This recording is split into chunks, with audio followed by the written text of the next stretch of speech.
comment. One way or another, we'll provide an update on where we are with the what was previously known as the Birmingham Wheels Park site. Anything else?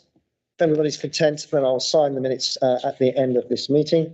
Item 5 then is exempt information, and we have exempt appendices in respect of items 9, 13, 14, 19 and 20. Does anybody wish to raise anything on those exempt appendices? No, in which case then we will proceed as set out on today's agenda. So item 6 then is the corporate safeguarding policy. Marion. Thank you. So this report sets out the council's statutory responsibility for safeguarding children and adults, and the arrangements that the council has put into place to support the implementation of refreshed corporate safeguarding arrangements. The corporate safeguarding policy sets out the legal framework and the wider safeguarding context that the City Council should operate within. For example, the Birmingham Safeguarding Children Partnership Procedures and Practice Standards, the West Midlands Child Protection and Safeguarding Procedures, and the Birmingham Adult Safeguarding Policies and Procedures. The corporate safeguarding policy has been developed to provide guidance for all Birmingham City Council staff, elected members, volunteers, and individuals, consultants and agencies, either contracted or subcontracted by the council, who may come across concerns regarding safeguarding and protection of children, young people and adults within the context of their work. The report refers to work that has already taken place and is planned to support the implementation of refreshed arrangements and signal how the implementation of the policy will be an important activity as part of the Year of Change for Children 2023.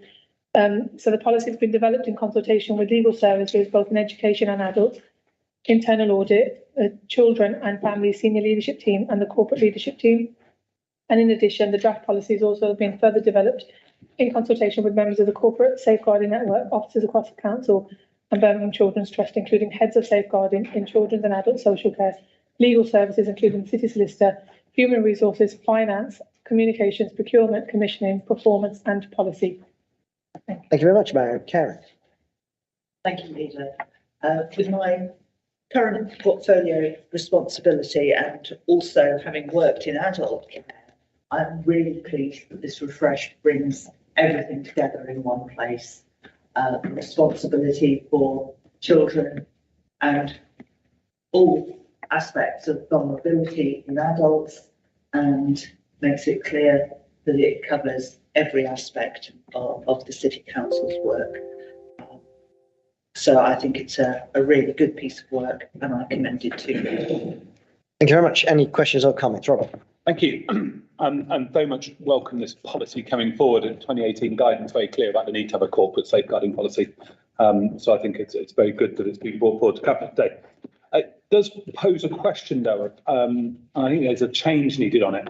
Obviously, the report cover sheet, when you look at it, says the relevant Cabinet member is the Cabinet member for Adult Social Care, and we heard very eloquently from the Cabinet member already. When you go through the report, page 28, page 29, other pages all reference responsibilities in the adult social care section and responsibilities of adult protection as well. But when you get to section 11, which lists the individuals with responsibilities in this area, it lists the Cabinet member for children's services, but it does not list the Cabinet member adult services. It does reference the Director for Adult Services.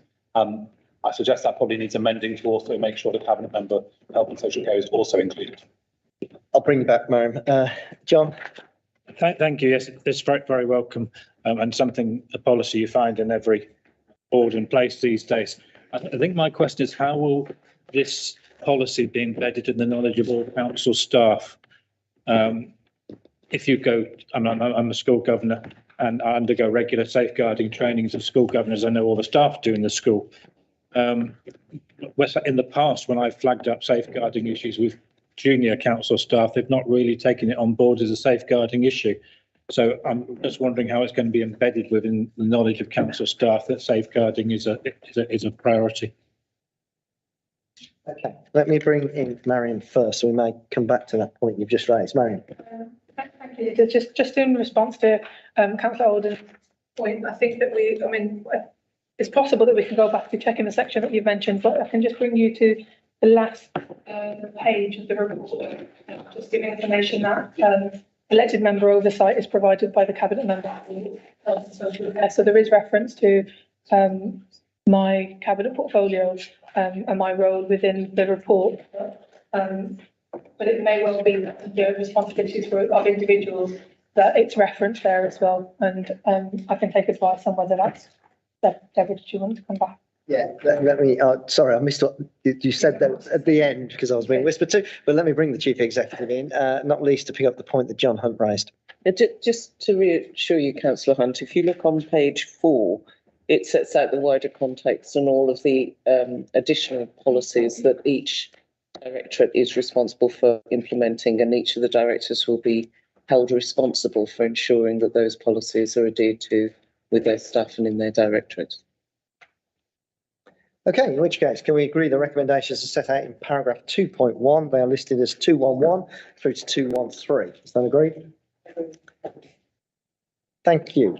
Moving on then to item 7, which is Children's Travel Service, Casual Stroke Agency Transport Guides, Procurement Strategy. Surely this is you, isn't it, Karen? Yes. Yeah, sorry, I had a senior moment then. Karen.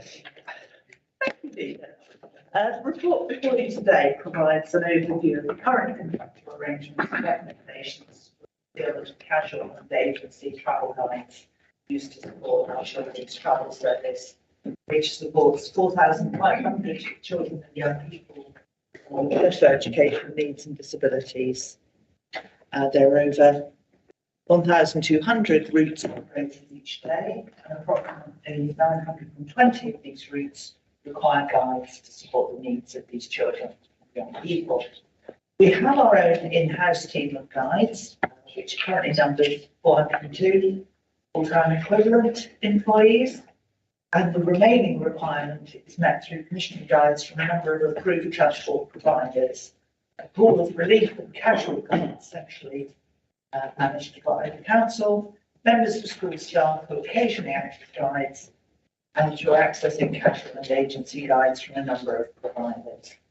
The report sets out the options explored and the recommendations to establish a suitable mechanism for the ongoing compliant procurement of casual and agency guides, while listing the demands of the service in the most cost-effective manner.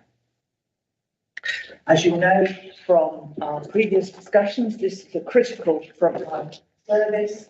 Consistency, compliance and safeguarding are three factors in its development, alongside driving increased value for money to help move the service towards a balanced budget. And this plan is suitably flexible to recognise other transformation projects underway, notably the project that relates to the future operating model for the delivery of guides. So this recommended plan has two parts. The first part is the short-term arrangements for a maximum period of 1 year, which gives us time to develop and undertake this plan, which is to establish a dedicated and robust city council framework for procurement, casual and agency travel guides. Through this proposed framework, it's anticipated that we will establish a system of specification.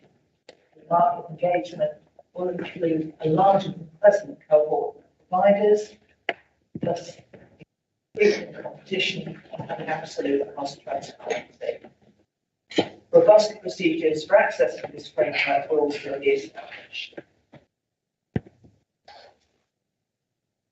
I think by having the two parts to the proposal, we are taking the best foot forward to ensure that we have a robust service that will get our children with special education needs, abilities, on time, and the best possible experience.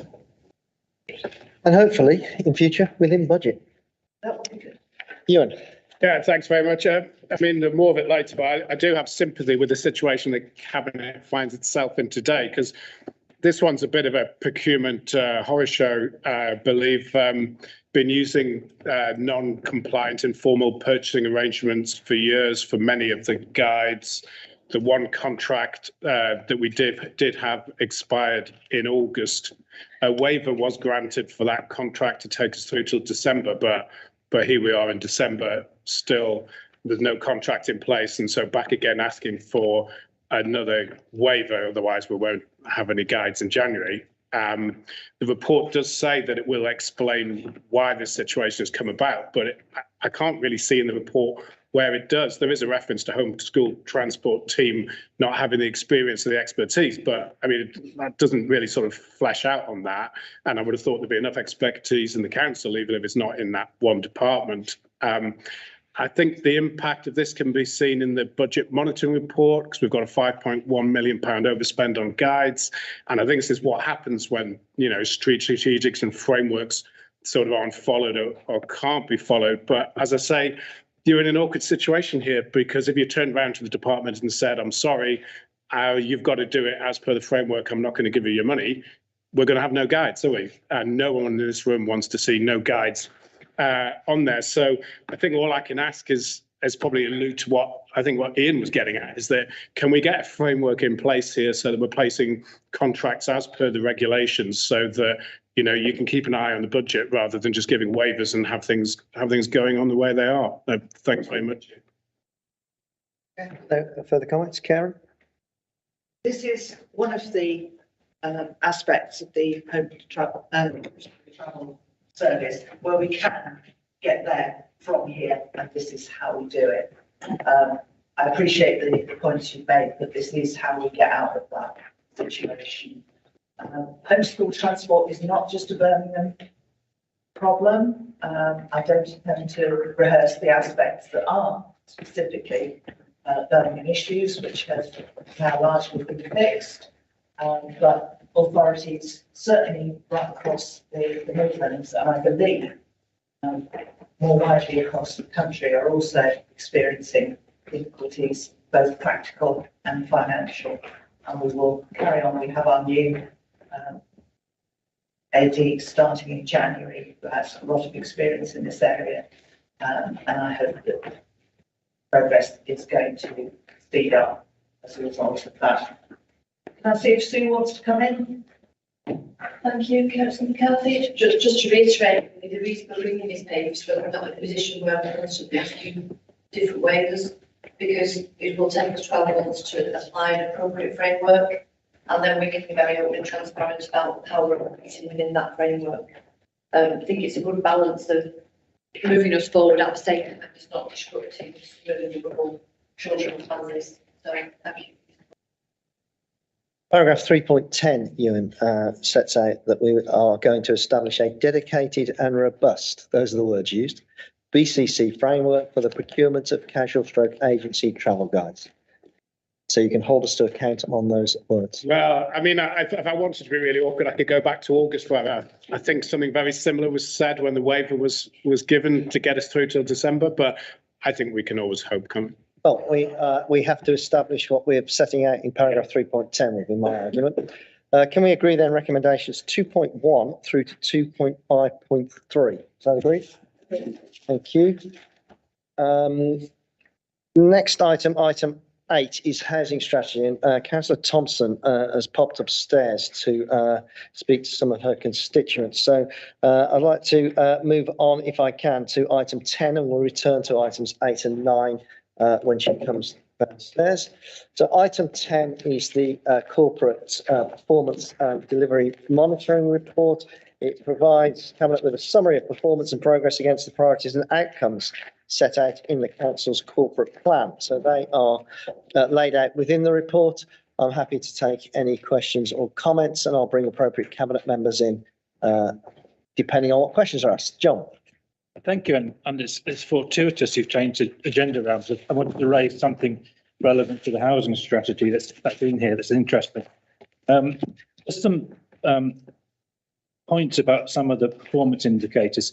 The recycling indicator now merges bottom ash and not bottom ash. It's a perennial problem, which means we're not seeing what's happening with pure recycling. I think it is relevant because particularly when we're doing a lot of bulk collection at the moment, what happens to that bulk collection? Is it recycled as it can be, or is it incinerated and ending up as bottom ash? But at the moment, the indicators seem to be merged, which is strange.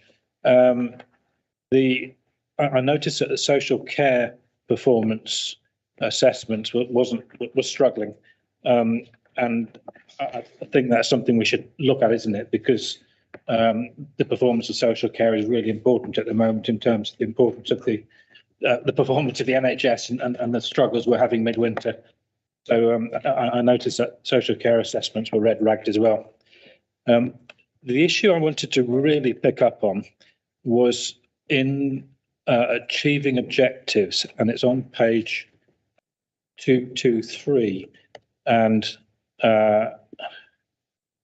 228. And this refers to the Route to Zero programme and refers to an objective to develop a green infrastructure strategy. And if I read this correctly, the work on this hasn't even started. And I find that a bit concerning because linking back to the housing strategy, that's going through today. The local plan is out for consultation at the moment, which is a big document about the council view of how the city develops. And I'd have thought that the green infrastructure strategy was really important to provide those working on those documents an underpinning sense of how the council might make real progress on green infrastructure. It's going to be the wrong way around otherwise. If it's not started till next year, it's probably going to be going back to those documents and saying what's in there, picking those out and say we're doing something. But actually the council needs to be really ambitious around green infrastructure going forward, and the city needs to be really ambitious if we're to respond to climate change. Yeah. Thanks very much. First, start off by echoing John's comments there, just around the description there under key successes and achievements. It talks about with and without bottom ash, but there's just that one figure including bottom ash. Curbside recycling, I think, is an area that we've all noticed needs improvement. I think it's cost party support on that, but I noticed that curbside recycling is not listed in this area. I was just wondering if we could have what the number is for curbside recycling. Miscollections, I think we all know that in this report, we're using the reported miscollections as the number of miscollections. I think we all know that's a million miles away from what the actual miscollection number is. The answers to written questions that we've submitted recently shows that 10% of miscollections are all the ones that are reported. 69,281 out of 639,711 were the numbers that the answer we got back at full council. So could we not use that crew number of miscollections? Because if the crew says that they didn't do a road, we know that that road hasn't been done, where at the minute we'll be reporting it as only 10% of that road hasn't been done. Other council questions that we've asked at full council show that generally 85% of people put their bins out for collection. So if we're going to say that we missed the whole road, it's still more accurate to say that whole road has been missed, because 85% of the people on average put their bins out, where only 10% report it as being missed. So I don't think these current figures help anyone, because I don't think anyone believes them when we're saying that reported miscollections, because people know that their bins haven't been collected. I've got many residents who say to me, and I'm sure there must be councillors in the room here who say, I don't report them anymore. A lot of times when I report miscollection, I get a reply saying they'll get back to me in 28 days. Well, that's no use to me. That's full collections, isn't it? And the other point I was going to ask about was within the sort of SLA, the number complaints regarding to within SLA, the number given there is below target at 82% responding within timescales. It says there that two directorates are dragging down, as the other three had an over 90% response rate. So the question that asks me is, which are the two directorates that are dragging down the complaints responding within time, and what are their percentages? Because obviously if they're dragging a 90% response rate or over 90% down to 82, those two must have quite low response rates. That's my question. Thanks. Thank you. Perhaps I could get Wendy, who sat behind you, to pick up that last point about response rates in just a second. But first of all, Majid, could you pick up the points being raised about recycling and bottom ash, please? And miscollections, actually. Yeah, thank you, Leader. We've had discussion for list elections in the benchmarking, we use national people to vote the list elections and the recycling. Well, I understand there is a lot of work we need to do around recycling in the city, especially around in the city rates. It's around about 20 and 25%. When you get out to the atmosphere votes, such as shoots up to about 45%, which is on the rest of the country. So it's considerably much what we need to do in the city. Around that, and that's work that's already commenced to bring that forward. In terms of miscollecting, obviously we're all here. Waste collection service has been on a journey for improvement for some time. We all want to achieve a much more reliable service. The actual report in this corporate plan, it's around some time where we did have significant issues with the national shortage of drivers. That wasn't just something that was dealt with the government, it was actually national. You haven't got private, you haven't got a crew that goes out, the crew doesn't go out, you have a round that's dropping that around.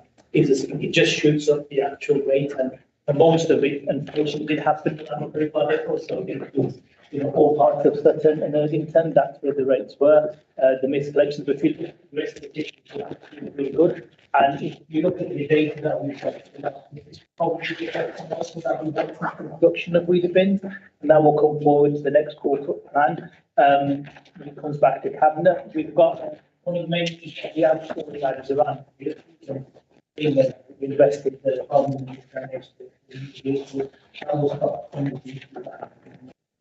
collection. Recruitment now is a full-time post. We've got, I think there's only vacancies of 6 or 7, that's all. So that provides stability for the workforce. So once the crews are familiar with their wrap, investments, we've invested in the depots. Lidford has had a brand new office and mess block, and as you're aware, Ferry Smart is going through total rebuild, and Redfern and Montague Street depots, subject to funding improved the next further down the agenda, will be replaced with brand new shared facility at this road as well. Also, one of the significant things that's happening is we've got in-cab technology, which will be able to result specifically if there's issues with access. That will bring about significant improvement. We've got projects working on that. We've always seen that the comes with considerable experience in modernising what's been service of the other programs that issue with us. And in terms of numbers, I mean, we've got to understand on a weekly basis, 540,000 collections that happen in the city, which is way above anywhere else in the country. So even if you have 1 or 2 rounds dropped, it is quite significant in comparison with our city. Just SAT collections, there's robbed out some of the different, they're still sitting at 12,000 collections in the city, which again is probably half the size of one of the small borough councils you have in the city. 28 million, more or less, in a year, we have collections. So clearly, if you have a drop in some of the lines, then there is an issue. But we are the largest collection service in the country. And in relation to efficiency as well, if we look back, we turn the clock back to 2017 when we used to have a 9.1 hour day. We used to collect 116 properties on an hourly basis. That's now gone up to 180 on an hourly basis on a 7.3 hour working day. And in terms of productivity, we are probably now one of the upper quartiles for cities across the country. So I think it's about time people start bashing the crews, because they are doing significant improvement in the city, and all of them now need to be thanked for the work that they're doing. I mean, look at the weather today. You had crews out, 139 crews on a daily basis out there. That does include the green collection crews, because they're still the time. It indicates we follow the national indicators and will continue to do so. But where we will see improvement, in terms of the recycling, curbside recycling, Councillor Hunt mentioned, and the bulky collections, I agree with you entirely. There's more we can do with the items that we are picking up on a daily basis with the Marble House recycling. And we are in a deep conversation with both procurement and manufacturers to see if we can reconfigure the vehicles. So, for example, the green recycling, which a lot of people dispose of because it's free if you bring it to the Marble House recycling, that can actually be recycled. So that should be going to the figures for recycling. And given that we expect more than 3,000 tons, I would imagine 10 to 15% of that. Other items that are given to us. Also, we're working with Veolia as well, and they're going to bring in a container where they'll come to the house of recycling centres, and we'll be able to recycle white goods as well. At the moment, we're not recycling tissues and other white goods. That will also happen.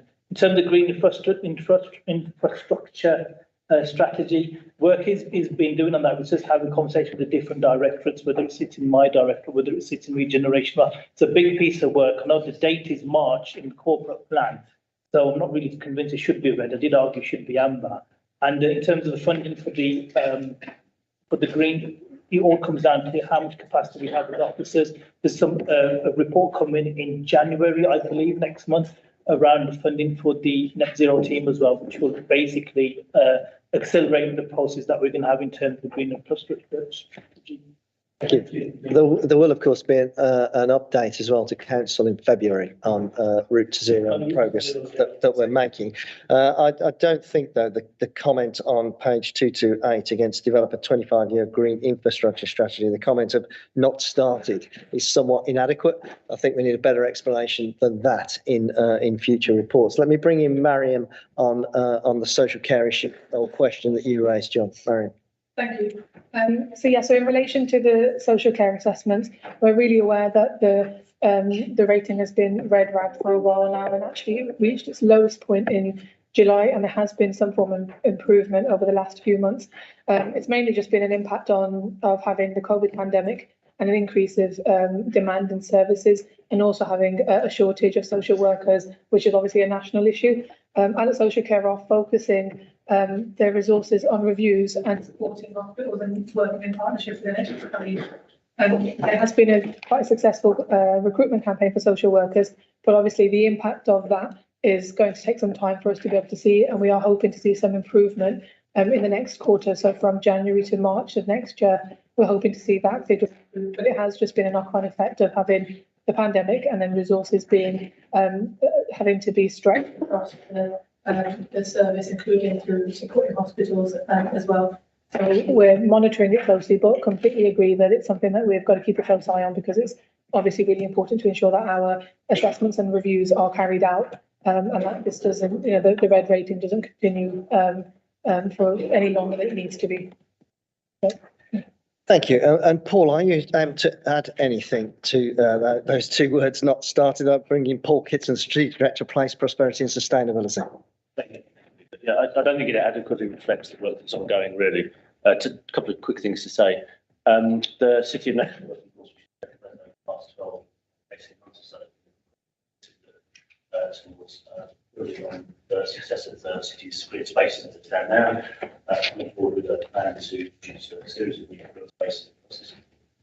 Paying close attention to the distribution of those green spaces and whether they're in kind of an equitable distribution. So we've obviously undertaken a lot of work to see whether people have even access to green spaces. So my view on the 25-year green infrastructure strategy is there are actually quite a few underpinning pieces of work of substance which sit underneath a 25-year strategy. The second one being, in addition to the City of Nature plan, is the ongoing work on the Our Future City plan, of course, which fundamentally is a 25-year plus strategy document, which is looking at, as you know, the city centre, but also further out than that, and a number of central renewal areas.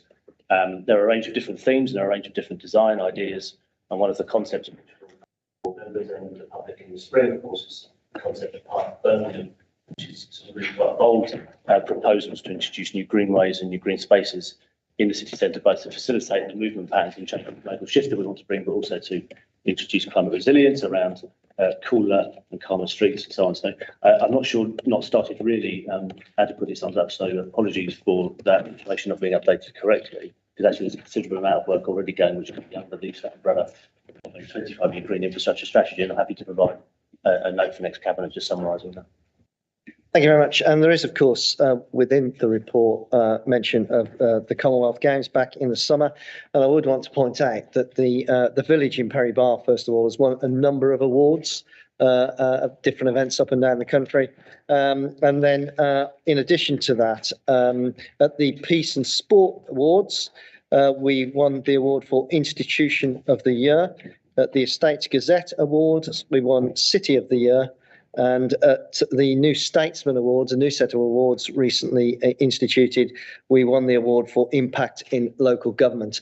So not only has the Commonwealth Games put the city on an international stage and transformed our reputation nationally and internationally, we're also getting a lot of recognition. And I see that Councillor Majid Mahmood also has an award that's been won by the Waste Collection Service. Do you want to say what that is, Majid?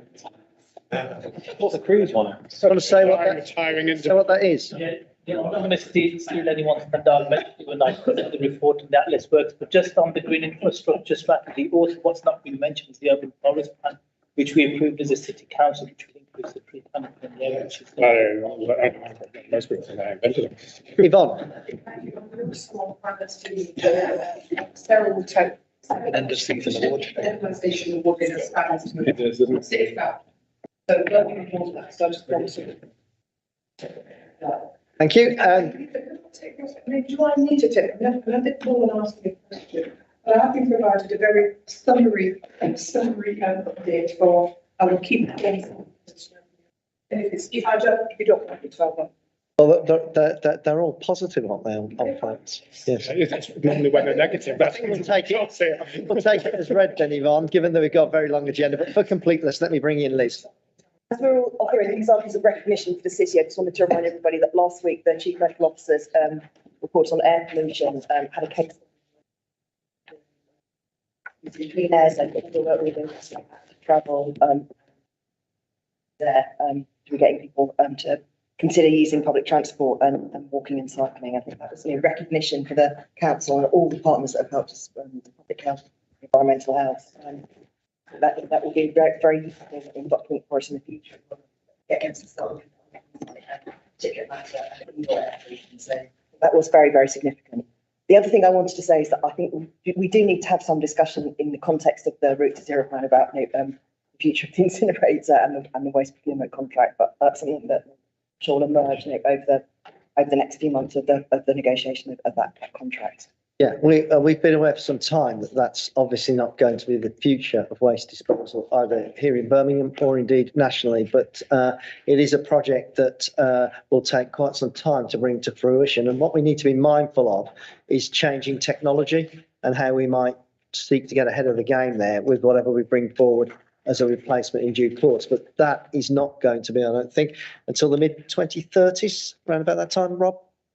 The current contract, the transition contract that we have at the moment going for procurement is for 2024 to 2034, but we are aware of emerging technologies that we will include in the specification going forward, which will be for a longer term contract, which will be let in 2034. But we're already working on that now, and I'm happy to provide a briefing for the Cabinet on the journey for that procurement.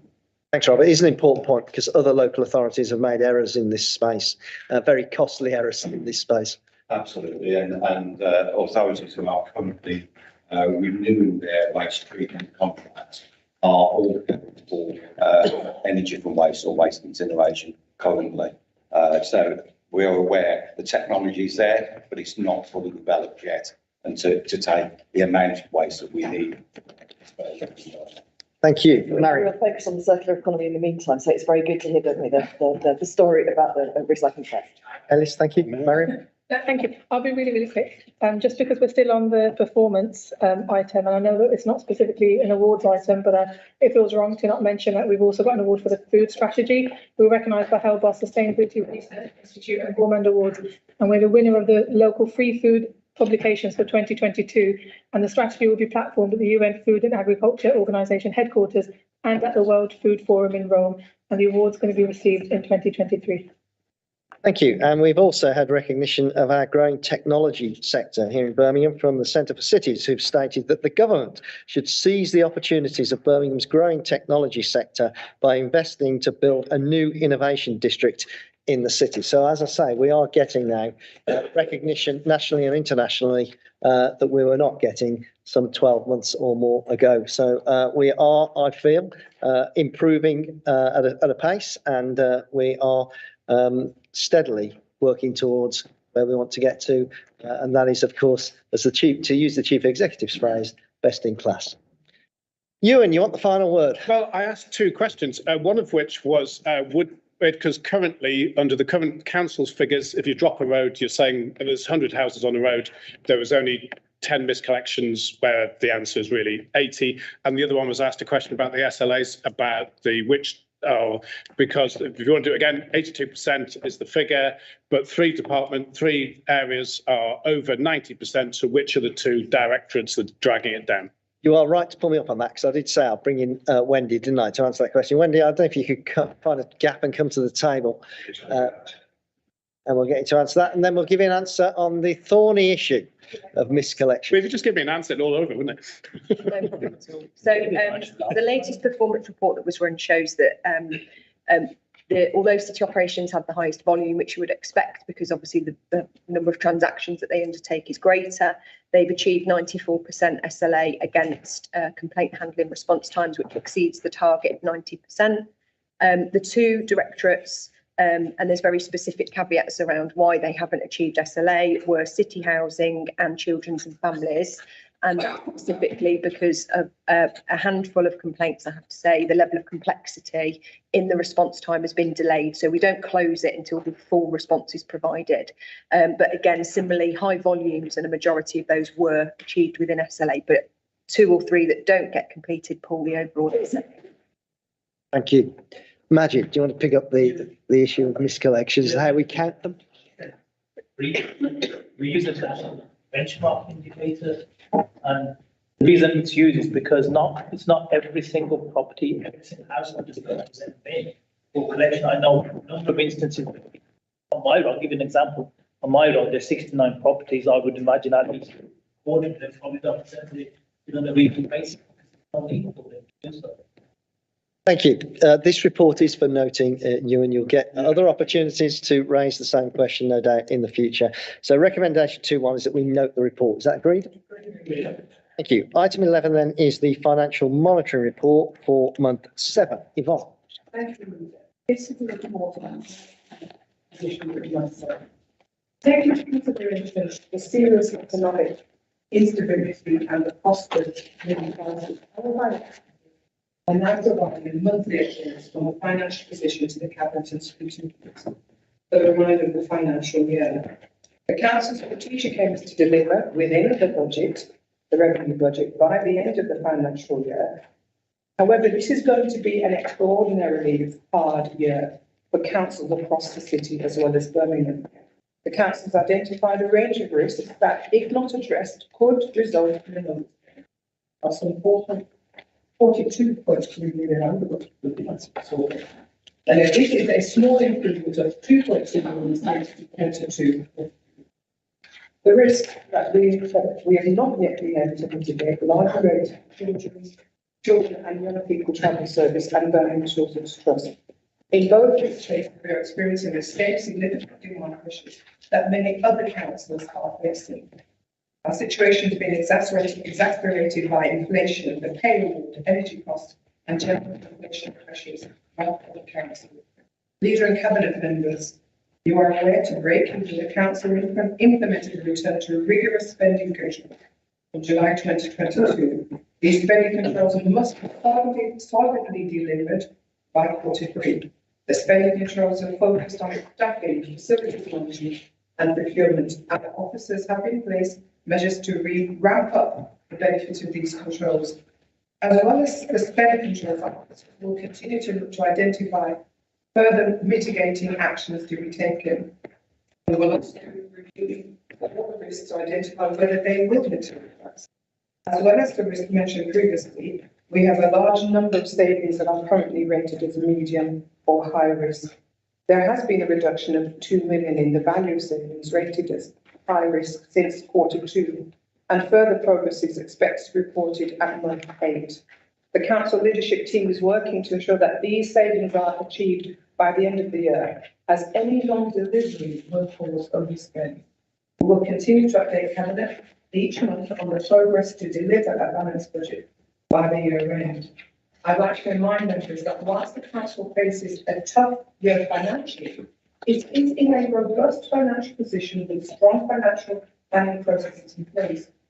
Our reserves are healthy and are within the recommended limits, as well as seeking to achieve a balanced position for the current financial year.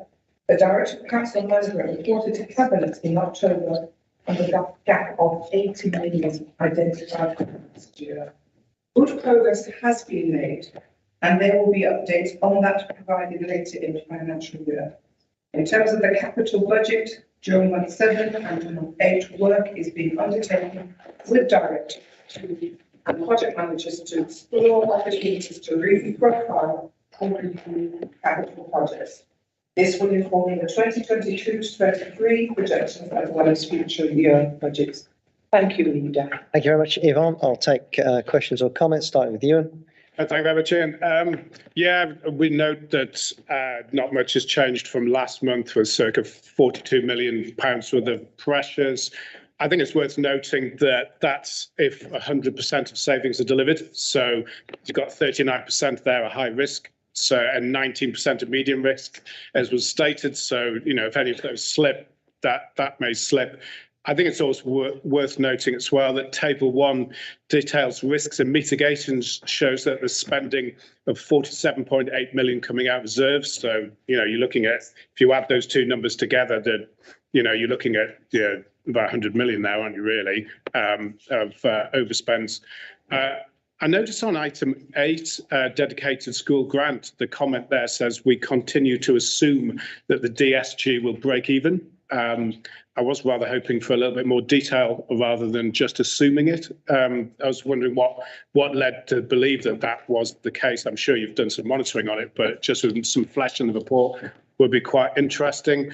And I noticed that under other corporate risks not included in the forecast point, 1.31, it says the risk to the council not being able to fully meet the target of capitalising £20 million worth of transformation costs through flexible use of capital receipts could be another pressure. So that's like another 20 million. So I was just wondering if we could have a bit more detail, the level of risk attached to that and what the reason for that was, because obviously 20 million, quite considerable sum of money. Thanks very much. We will provide you with that latter point, and I'll come back to the points you've made about risk of not delivering use of reserves in a second. John. Thank you. Yeah, given it's pretty grim, isn't it? Particularly as we came into this financial year in quite a healthy position. At that £47 million drawdown on reserves, I can understand why last week you were reluctant to allow any flexibility on the cost of living fund, because we're already totally drawing 47 million on reserves, and there is 40 million pounds unidentified, which Councillor Mosquito mentioned, for children's services, the Children's Trust and the Children and Young People's Travel Service. The Cabinet member mentioned attempts at mitigation, but isn't the reality that this is going to be an overspend on the council's budget of nearly £40 million? And then is that going to carry forward next year when we've got this £18 million gap to be closed in the budget? Are we then going to find another £40 million pressure from children's services that has to be dealt with within that budget as well? Thank you. Yvonne. Yes, I would. I mean, I will pass it over to Sarah, but I think because we've had such strong financial management, we have the level of reserves. I know other councils. I'll ask Sarah to answer the detailed questions. Sarah? Yeah, so reserve-wise, I think we're pretty solid. Certainly if we look against other local authorities, we're in a pretty solid position with our reserves. That doesn't mean we don't have risk, and obviously when we have risk, we would be placing some of that against our financial resilience reserve. That's why it's there. We have gone through and identified every single risk I could possibly think of, to be honest, in terms of thinking about what needs to be on that reserve. It does rely on things not all coming out to fall at once, and I think there is an element of perfect storm at the moment, so that does give concern, and we are watching that brief very closely. So yeah, that's where we are on reserves, and as I say, it's not a good thing to be necessarily using them. We use them reluctantly, I would say. Okay, and just on the point of the risk of not delivering, you've already heard that there is determination to balance out this year's budget, and you shouldn't confuse the use of some of the reserves set out on the table with the determination to balance out that budget, because there are some one-off things in that list that have arisen during the year, such as the pay award being above what was set in the budget, the energy costs increasing at pace, which everybody's subjected to, and of course, the cost of living crisis that has arisen, and they are very much one-offs that are dealt with by the use of reserves in this financial year, and we're coming up with plans on how to deal with them over the longer term or the medium term as part of the budget setting process for future years. So we have recommendations 2.1 and 2.2. Is that agreed? Thank you. Let us go back then at this point, now that Sharon is with us, to item 8, which is Housing Strategy 2023 through to 2028. Sharon. I'm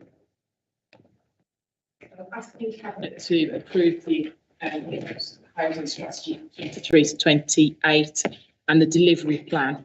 And it sets out how we will tackle some of the local and national challenges facing Birmingham in regards to housing. We anticipate we're seeing as what's happening across the country, and particularly how housing affects that. It's quite challenging, to say the least, at the moment, and we think that a plan putting in place to make sure we're heading in the right direction is the absolute key thing to do. It will shape the work that we're doing across the city and the city's key priorities, and governs how we'll work with our partners to deliver against this. So it's not focused on just being a city council based delivery. It's also talking it from a city perspective, working with all of our partners across the city that have got an interest in housing within Birmingham. I just want to say that there has been extensive consultation taking place with our key stakeholders. There's been a whole range of different activities around that, and trying to make sure that our experts by experience, namely people who are living in housing across the city, that their voices were included within the strategy. Priorities are designed after taking forward into account housing needs, and I said the experiences of tenants and citizens across the city, and thinking about what the future looks like for our future renters and our future buyers. Happy to take any questions. Thank you. Robert. Thank you. Welcome strategy overall. I wanted to pick up a few things. When you look at the appendix at page 86, you've got a diagram on page 4 of the strategy. Under priority 3, the wording there is different to the wording that's used in the plan. But I'm also guessing it's got a mistake in it, because it says neighbourhoods are enhanced and the quality of existing housing is approved. I'm assuming that's meant to be improved rather than approved. So that can be looked at. Before it's published, I'd also suggest someone just goes through it and proofreads it, because I won't waste time now, but there are a number of typos in it, which would be worth someone just picking up before we actually publish it as an official document. Going further down on that diagram, under priority 1, which is the strong supply of genuinely affordable housing. One of the key targets and measures is delivering 51,000 dwellings by 2031. But that's not a target relating to affordable housing. That's a target relating to all housing being built. The affordable target within that BDP is 19,000. So shouldn't that figure be 19,000 rather than 51,000 to actually be a target that can be measured against that priority? Just tell me again where that is. That's in diagram on page 4 of the appendix, or page 86 of the pack. And it's under priority 1 on the left hand of the 3 yellow boxes. Then going further into the plan, obviously it talks about what we're defining as genuinely affordable. BDP obviously uses the national target. That is different to what the combined authority uses, which is the one that Shelter recognise as being the genuinely affordable target, which is no one should pay any more than 35% of their salary on mortgages or rent. So should we not look to adopt what the combined authority target is, and the one that Shelter recognise, to have a uniform approach across the region? Going further into the document, I welcome some of the measures on controlling HMOs and exempt accommodation. When you look on page 103, I would just stress that it highlights in there that the increase in HMOs and exempt accommodation has led to a loss in privately rented family housing. It's also led to a loss in privately owned family housing, because when they come up in the market, they're being bought and converted into those accommodation. So it's a loss of both is an issue in the city. And then on Appendix 4, very much welcome the target to reduce the number of exempt accommodation units in the city. We've all seen the work that highlights that we have an excess for the need of the city. They're being filled by people from outside of Birmingham. But can we just get some understanding of how that's going to be reported and where it's going to be reported? So is that a measure that's going to go to scrutiny? Is it a measure that's going to go to cabinet? Is it one that's going to be published on the council website? Where are those measures that are in the Appendix 4 actually going to be reported to? And then the final point was just about high quality design of properties. There is one reference on page 36. It talks about design, but it's generally about the interconnected spaces. Obviously, what's also really important is to make sure the actual design of the buildings that are being built in the city are of a high standard. Obviously, we know the council housing department has done some really good work in areas across the city. I can think of some of the work that's been done on the Bourneville-Selly Oak border, some of the work that's been done in my own ward. But obviously, that should be the normal, not an exception. Thank you. Thank you. John. Thank you. And I'll refer back to my previous comments, which unfortunately Councillor Thompson missed. Just a couple of details first. And this is, it's a very wide-ranging strategy. It's got terrific aspirations in many areas in terms of delivering housing and delivering other objectives. And I think the priorities seem to be right. But underneath that, we've got to raise questions about what delivery is going to be like, questions about how well the council is going to deal with antisocial behaviour on its housing estates, and whether that's management of that is working well. And similarly about capacity to deal with the private rented market, which I know has been a priority for the cabinet member, but we're going to have to make sure we've got the capacity to deal with it.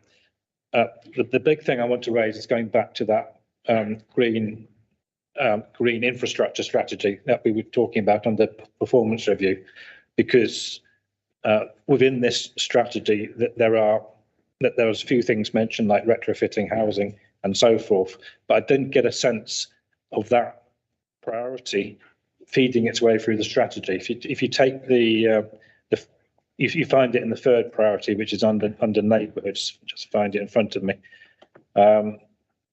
And there's one word in there. Priority 3 neighbourhoods are enhanced and the quality of existing housing is improved. Bullet point 2, we will develop sustainable and balanced communities. So you have to read a lot into that word sustainable. Paul Kitson referred earlier to work on developing green spaces and greenways. I think that was just for the city centre. Now, question is whether that kind of work can and should be embedded across the city over the next decade if we're going to not just hit the 2030 targets, but also go beyond targets for the city council, but actually set targets for the community or set progress for the community as a whole. And I think we should be hearing about things like green walls, green roofs and stuff like that when we're developing high rise, say. At low rise, it is the green spaces, the biodiversity. And that's why this is an important parallel document to the local plan. But in particular, I'd really look to see that green infrastructure strategy underpinning it, which is something that goes beyond calling on directorates and saying, what are you doing? But actually sets them targets and objectives and new ideas as to how they could take forward our response to climate change. Personally, I think you need to do some more work on this or come back with a refresh once you've done the green infrastructure strategy. Sharon, would you like to respond? Start off, privately, and I'll say here, following on from what Councillor Alden has said, quality of reports that are coming through more recently seem to be dipping, and it cannot be relied on cabinet support or dyslexic me to be picking up on all the typos when the reports go through corporate clearance at every single stage. So I think that's something that we need to address. So that's the first one. And I'll make sure that officers pick up that, or at least ask for officers to pick up that, Councillor Alden. In terms of the targets, so the need in Birmingham is about 51,000 units. So that's across all tenures. That's not just council properties. So the Birmingham Development Plan targets are our affordable housing targets, and I think it's very important that we make that distinction. The affordable housing targets also taken from advice that we get from Homes England around the different affordable tenures. So it's really important, again, that we take that advice, and that's been considered within this. And it's also fair to say that all of our housing associations fed into the plan as we was developing it. So they've all had a say and agency in terms of how it grows. In terms of the exempt accommodation question, I think that came from Councillor Oldham. It can go to scrutiny, but it's also worth saying that we're also brought forward a supported accommodation strategy in its own right. So that strategy will cover all the parts and the elements around that. And I just think it's just important to say that we always need to make sure we have that balance in terms of quality and also looking at our existing stock to meet the specs of our new build, but also think about what we've got at the current moment in time. And the question or the comment that John Hunt made in relation to the delivery plan and how we will execute that, I think it's fair to say we've seen over the last couple of years that nationally, when it comes to housing, there's a lot of factors that affect every local authority area, and we're operating in the environment that's around us. But officers are taking it seriously that we do need to deliver against the delivery plan, because there's a number of failing consequences that when we don't deliver against it, when it comes to our residents, whether that's in terms of them having a home, whether then that's to have an improved home, and particularly feeding into the green agenda. I'll let Paul Kitson pick up on the questions around the green spaces, particularly around the city centre and how we broaden that out across the wider city. Well, it is the intention, just before I bring Paul in, to link up green and blue space across the city as a whole, rather than just in the city centre. But Paul. Thank you. It absolutely is. So two parts to my answer earlier. Our future city plan is, it is, yes, primarily focused on the city centre, but then broadening out probably to a mile or so outside of the city centre. So that's one thing. But actually the City of Nature plan and the work around community engagement and planning green spaces and understanding the equitable access to those spaces is citywide, right across the whole of the city. So hopefully that helps.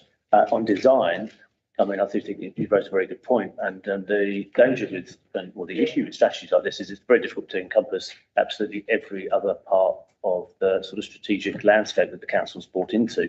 If you remember, maybe 2 or 3 cabinets ago, there was the City Design Guide, for example, which was approved by Cabinet, and all of these other things that are happening in parallel on material consideration and supply of affordable housing. So I would hope that high quality design of both placemaking, which we know is really important in terms of providing healthy, accessible access to services, but also lifestyles.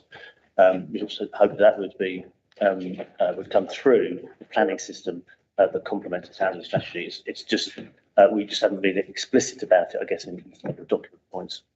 And what I will do is I will go back when we're looking at the typo comment and the echo.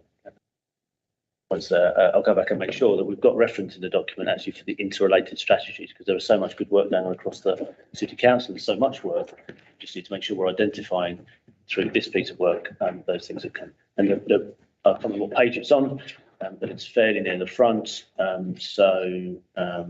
Page 4 does aim to link in the housing strategy with that broader strategic landscape of the City Council.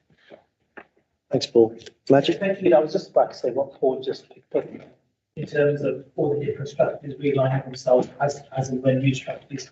Then the green infrastructure strategy, the key elements that will be housing, transport, green space, and recycling. And in terms of housing itself, and the retrofit, that's really important. And Sharon's leading on a significant piece of work around my ward and Yardley East, where we're retrofitting 300 social housing properties, and also in Borsley, Sparkbrook and Acocks Green, there's some significant work being carried out to encourage people to upgrade the energy efficiency in the properties. And I think everyone's aware from 2025, all rented properties have to have an EPC rating C and above. So again, there's a considerable amount of work that we would have to partner with the agencies across the city. Thank you. Thank you. And if I could just pick up, I know Robert's now left, but his comments about the table on page 86, I do agree we could have been a little clearer that that figure of 51,100 is the total number of dwellings to be accommodated within the city boundary at the time the development plan was published. But on the very next page, under priority 1, a strong supply of genuinely affordable housing indicators, it does set out the correct figures. So we'll continue our commitment to deliver 51,100 new homes by 2031, of which 19,400 should be affordable. He was just trying to be helpful, because if you read that page nicely. Yes, I know, but I just wanted to point out that the correct number is in there, albeit those numbers were at the time the development plan was published. And of course, we are currently reviewing the development plan.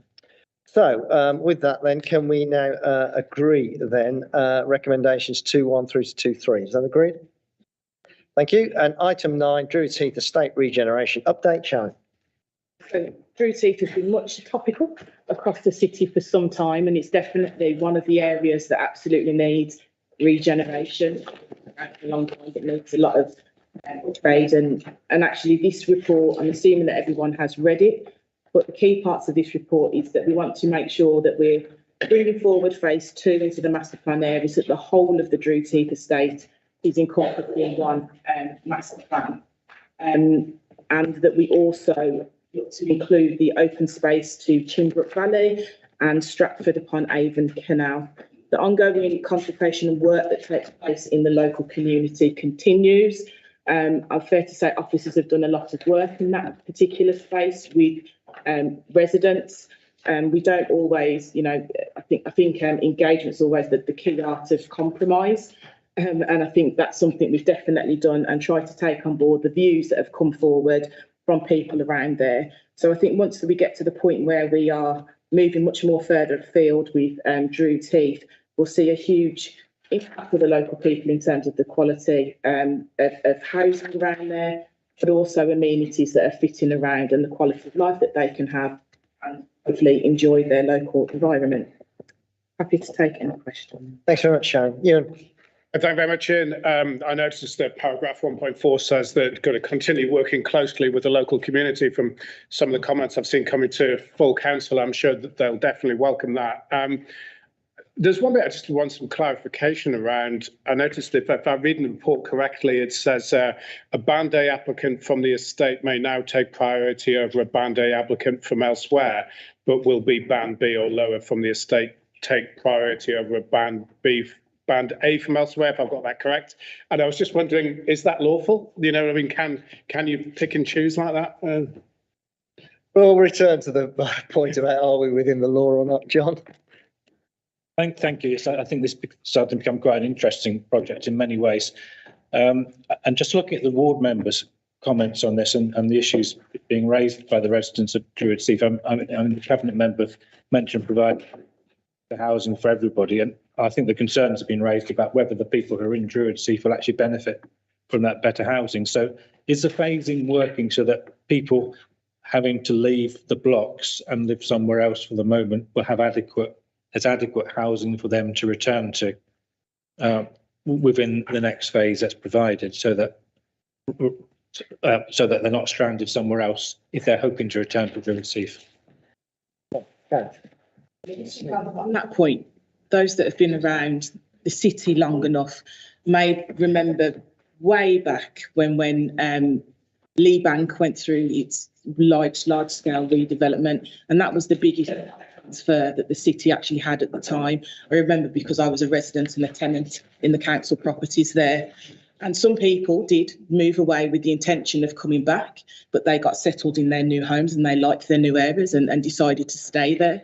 And some people indeed wanted to return. So it's about making sure that there's flexibility. It's making sure that we're being realistic about the stock that we have and the space that we have, and giving people the options. And if we do remember back at least 2 to 3 years ago, the actual policy for the options to return was actually brought together based on the work that we had done in Druids Heath. So we are doing all that we can to make sure that there's options there for residents. It's fair to say, John, and you've been a ward councillor longer than I have, so you will know that over time, not every time, you're never going to satisfy every single resident in an area. That just doesn't happen, unfortunately. People will have different opinions. Some people might not totally agree with everything that we do, but we've tried to amend and adopt as much as possible. And I think we have come a long way since the first version of what was happening on Druids Heath. Thanks very much, Sharon. First of all, on the legal question you've raised, I've asked the solicitor to drop you a note to set out how what is proposed in this report is lawful. I just want to return to the point that Sharon just finished on, because I do think there's a difference between listening, which is something we always do, and actually agreeing with what you are hearing. They're two different things, as you'll know, John, from the long debates that we had over the taking down of the flyover in Perry Bar, where you accused the council of not listening. We did listen. In the event, we just did not agree that leaving that flyover up was the right thing to do. And I think if you go out to that location today, most of the people going about their lives and going shopping and doing whatever else they're doing there, if you talk to them, they now do agree that taking down that flyover was the right thing. And if you look in this report, particularly at paragraphs 3.3 through to 3.5, you will see that not only has the council listened to what has been coming out of the community here in Druids Heath, but we've also changed our plans as a response to what we have heard from the community in Druids Heath. There is an ongoing dispute, or there has been until this report came forward, about whether it was right to bring forward a strategy and for the whole of the area, or whether what we should have been doing was ploughing on with some demolition and rebuild before we had that strategy in place. Again, I've heard that argument, but I have to say I think we're in the right place here in that we're bringing forward the strategy first. That's got to be the correct thing to have done. So can we agree recommendations 2.1 through to 2.10? That agree? Thank you very much. Item 12, Customer Service Programme Phase 2. Jane. Thank you very much, Leader. I'm here this morning presenting this report on behalf of Councillor Jones, who's on annual leave this morning. The Customer Service Programme completed an outline business case, and this was approved by Cabinet last year, January 2021. This outline business case identified some key gaps that are required to be completed prior to submission of the enhanced business case of the programme. This programme was approved by Cabinet in December last year as the delivery vehicle for new customer service strategy for an initial 1-year period, seeking to fix the basics and on the journey towards delivering excellent customer services and improving the customer experience as outlined in the customer service strategy, which is a 4-year improvement programme. So perhaps, Leader, it's worth reminding you why we're doing this. Customer expectations of the council are rising frequently. Our customers expect services that are reliable, joined up around their needs and involve them as equals. They benchmark our performance against the likes of Uber, Amazon, Spotify and Expedia. These changes in expectation fundamentally challenge how our services need to be designed, how they are led, our approach to innovation and how we drive change and improvement in a consistent and reliable manner across the council as a whole. So we're here to suggest that this applies not only to services run by our customer services team, it means all services from children to adults, from street cleansing to parking enforcement, treating customers, citizens and service users with respect. This will require a step change approach rather than incremental changes of the margins for digitising what remains effective. Processes. The world has moved on and so must we. So in this context, getting the basics right means more than relentless reliability. It also means understanding and then exceeding expectations. And in turn, that means an approach to service delivery that is open, reflective and humble. The test for our services should be whether they are consistently putting citizens first, building trust and design around citizen needs. Undoubtedly, the pandemic has challenged the council to think and do things differently. The UK saw the equivalent of more than 12 years of e-commerce growth in a single year, and the pandemic accelerated the digitalisation of customer interactions in Europe by 3 years, and the partial total digitisation of products and services by some 7 years, compared with the average rates of adoption. We can't stand still as this technological revolution accelerates. We need to be bold and embrace the innovation that is becoming commonplace by now. Our success over the last 18 months in meeting the challenges posed by COVID-19 has given much for the council to be proud of, but we need a clear ambition to make sustainable changes to how customers experience the services the council provides. It is within this context that a new customer service strategy is required. So the purpose of this report is to seek approval for the drawdown of funding to deliver the customer service improvements required across years 2 and 3. And the report proposes investing a further 4.2 million of reserves to fund the resourcing of phase 2 of the customer service programme, running from the period April 23 to March 25, which will enable us to continue our journey towards becoming best in class and delivering the vision of an extraordinary customer service. On that basis, Leader, can I ask Cabinet to approve recommendations 2.1 to 2.4? Thank you. Any comments, Ewan? Yeah, thank you very much. I think a good congratulate Wendy Griffiths, I think, on the work that she does in customer services. I was very impressed. There's definitely looking to drive things forward here, and obviously we welcome any sort of improvements in the customer service programme that we see. I think there's a lot of, with Wendy, there's trying to be a lot of change of council culture, focusing more on outcomes rather than the process, and obviously we would support that. I know the report talks a lot about the successes from phase 1. I look at my inbox, I'm not quite sure if that's feeding its way through to the residents. You know, there seem to be a lot of the same things seem to be sort of complaining about, etc.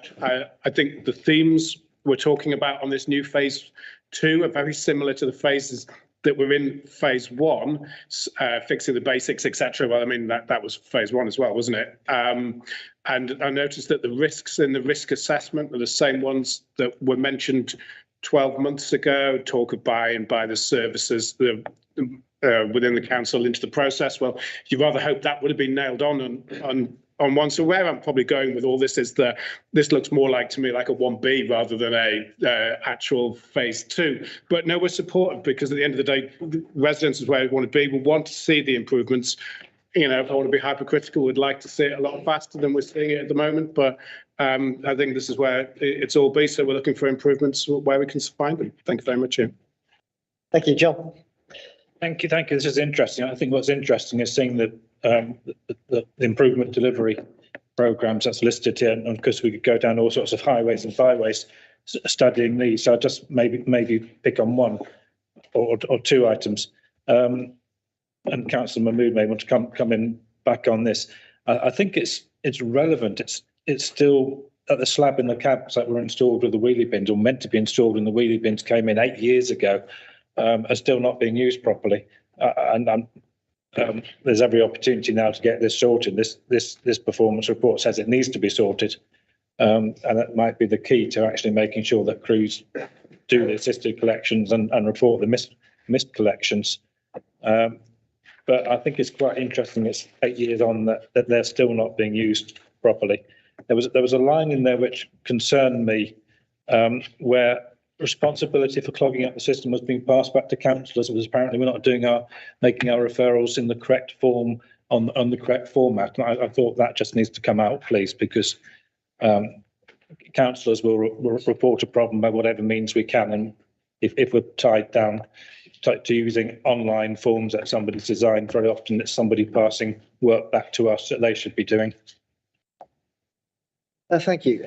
Before I bring you back, Jane, to discuss the really important issue of whether we should have called this phase 1B rather than phase 2, let me bring in Majid on the slab in the cab, because I don't think you're quite accurate in what you've said there, John. Majid. Yeah, the new slab in the cab service is operating, I think, in Montagu Street now, and some vehicles in different. The depot and the planning to have most, if not all, of the crews, 139 crews, to have the system in place by the end of January or early January. The next month, I think we'll get to a position where they all have it in place. A lot of training that needs to be involved in the system. I think that was it, wasn't it? Next question was yours, wasn't it? Phase 1 and 2 or something? No. I'm going to bring Jane to answer that, because it's such a complicated question. Jane. Well, hopefully. I'm glad that it's got the best response yet. hopefully that help with Councillor Huntley's question. I'm going to bring in Dr. Peter Bishop, who's our Director of Digital, to talk about why we're referring to a second phase as opposed to a first phase. Thank you. Yeah, I think it's a second phase because we're just bringing more and more services into the scope of what we're doing. I think the important thing for me to express to you is that customer service work is not just about a contact centre or about complaint. The developments that we're embedding in the customer service strategy are actually taken forward in every programme of work that's going on. So, for example, early intervention and prevention, the cost of living work, are all taking on board all those principles of better customer service, more joined up services around what citizens need, more proactivity, and just better overall service delivery. We're still fixing the basics because, frankly, we've still got a lot of services that are still not good enough, and hence why the complaint volumes aren't necessarily coming down. But I would have to say that we have made progress, but we have still got more to be able to deliver the kind of extraordinary customer service that the citizens and businesses should deserve from us. I think all members of the council would want us to get to that position. Jane? I just want to thank Peter for that. And I just hope that there is recognition that, as you say, Nadia, the whole of council, certainly the whole of cabinet and the whole of the directorates are behind this to making improvements continual process. And I'm sure we'll be back to report some further progress as the year progresses next year. Thank you. In which case, can we agree recommendations 2.1 through to 2.3? That agreed? Thank you. Does anybody wish to take a comfort break? I'm minded to plough on if we can. I'm ready. Getting nods. Okay, item 13 is full business case and contract award, Birmingham Museum and Art Gallery, Museum Estate and Development Grant. Jane? Thank you very much, Friend Leader. The purpose of this report is to update Cabinet and seek approval for a grant application grant award of £4.9 million, which is necessary to get essential work done to Birmingham Museum and Art Gallery. Approval is sought for the full business case and contract award, ISG Construction, in the sum of £4.2 million. So by way of background, a Cabinet report and outline business case was approved at Cabinet on the 22nd of March 22 to progress the proposal to REBA Stage 4. This stage has now been successfully completed, with the work ready to commence on site in January 2023. This will ensure that this programme of work aligns with the major project Council House complex refurbishment and rewire, which is currently on site and due to complete in the summer of 23. By taking advantage of BMAG being closed whilst the works are carried out and aligning the two programmes, it will ensure that enable the alignment of two programmes to ensure that there's no delay in the reopening of BMAG. So the areas of work in the proposal are accessibility, doing very basic things, lift repairs, replacement to the public lift on Edmund Street and the goods lift on Margaret Street, fabric longevity to replace water damaged plaster and paintwork, and renovation works to the 1880 roof and link bridge, upgrading the building services, upgrading the heating systems to the 1885 building, link bridge and council house extension, and the upgrade of the mains water inlet and outlet valve. Finally, fire protection to upgrade fire doors and other fire protection works. So with regard to finance, the capital cost of the scheme is £4.998 million. And this is funded by the MEND grant as awarded by the Department of Digital, Culture, Media and Sports. So I am seeking Cabinet approval to approve the recommendations outlined in 2.1, 2.3 in the Cabinet report and the full business case, specifically to place an order with ISG Construction to make progress. And this will facilitate a much needed start on site in January 23. Thank you, Leader. Thanks very much, Jane. This is a good news report, I think. The collections that are held within BMAG are of world significance, and of course they're contained in a very important historic building, and spending money to bring the building back to the standard we'd expect, and reopening the museum subsequently in the autumn is very, very important, not only for the citizens of Birmingham, but also visitors that come to this city. Ewan? Yeah, I just want to echo those comments. Obviously, we support the grant from the Department of Multimedia and Sport. And obviously, we welcome the fact that it's being invested in the museum, because I think it is an investment, isn't it, for the future going forward. And if Birmingham City Council wanted to put some money forward as well, we would support that. So thank you very much. Just comment, I hope they do a better job of the heating than appears to be done, taking place in this room, because it's cold this morning. Right, with those comments from you, can we agree then recommendations 2.1 through to 2.3? Is that agreed? Moving on then to item 14, which is the new build Atlas Works depot in Tyseley. Majid. Yeah, thank you. The second time I come to Cabinet asking for more turn the heating up. They can, or they can't. Or they can, £5,000, the Dolphin Centre, which was approved.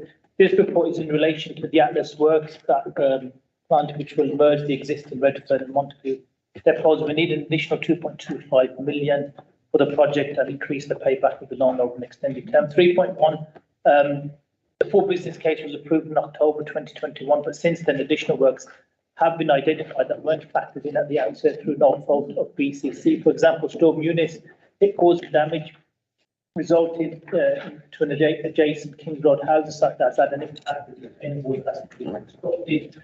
3.4, following on the excavation of the site, additional drainage facilities need to be installed now.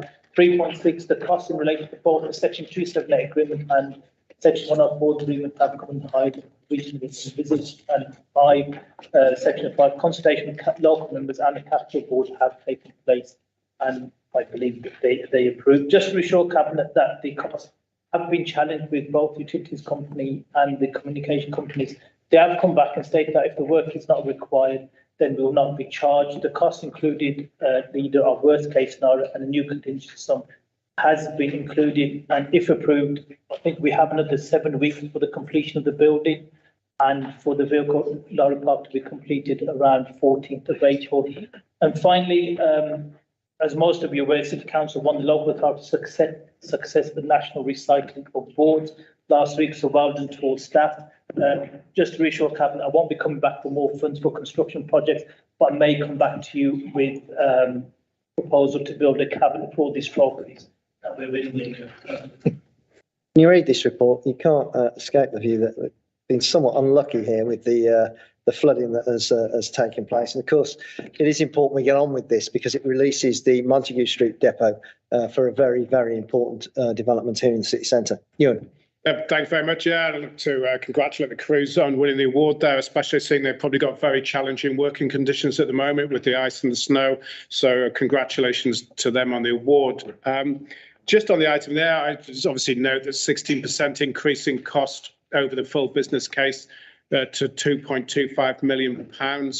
I think originally there was a 4 million grant that was EDRF grant that the council was talking about getting. I think we mentioned at one of the previous cabinets that we did wonder whether we would be eligible for that grant, and we didn't get it in the end because we're not upgrading our fleet, sadly.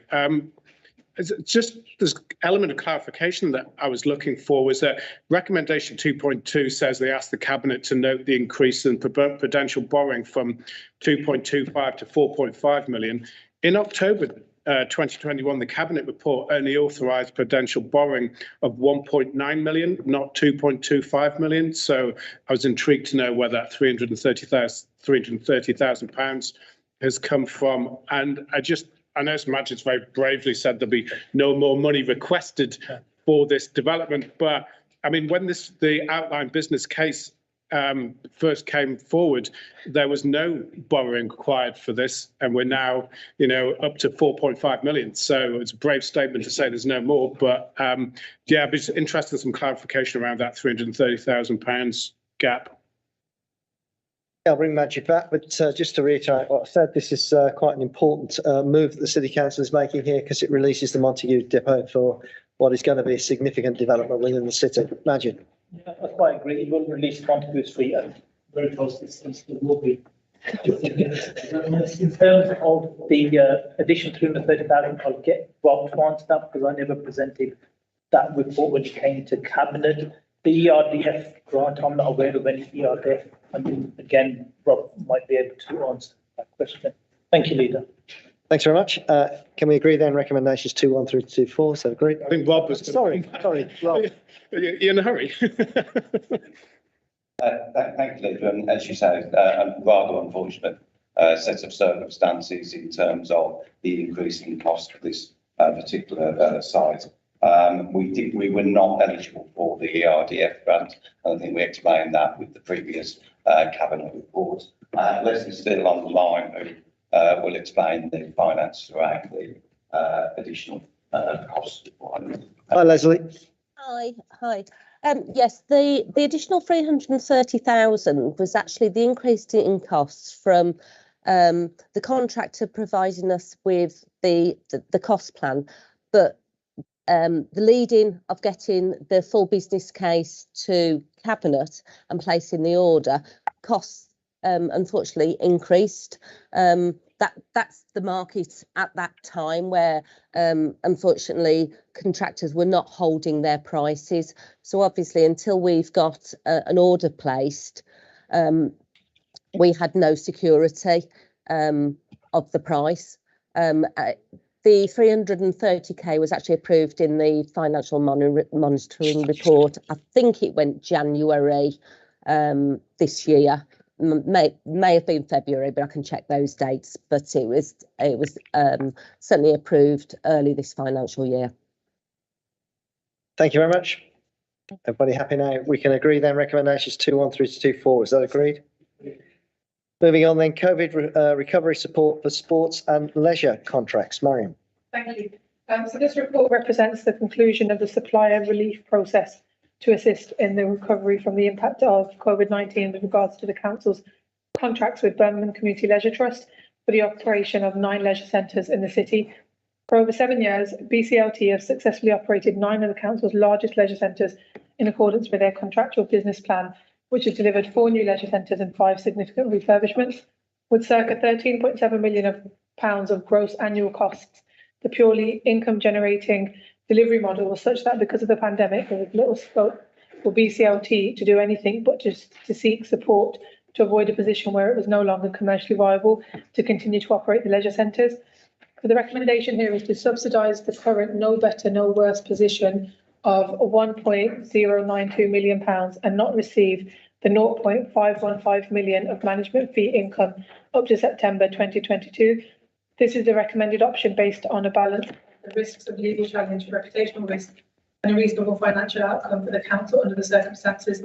Market knowledge indicates that the contract with BCLT was and still is economically advantageous to the council, and the impact of COVID-19 has been significant on all the leisure facilities. Thank you. Thank you very much, Mariam. Ewan. Yeah, I welcome the background narrative, the support regarding the report, supporting the decision to outsource the leisure in 2011.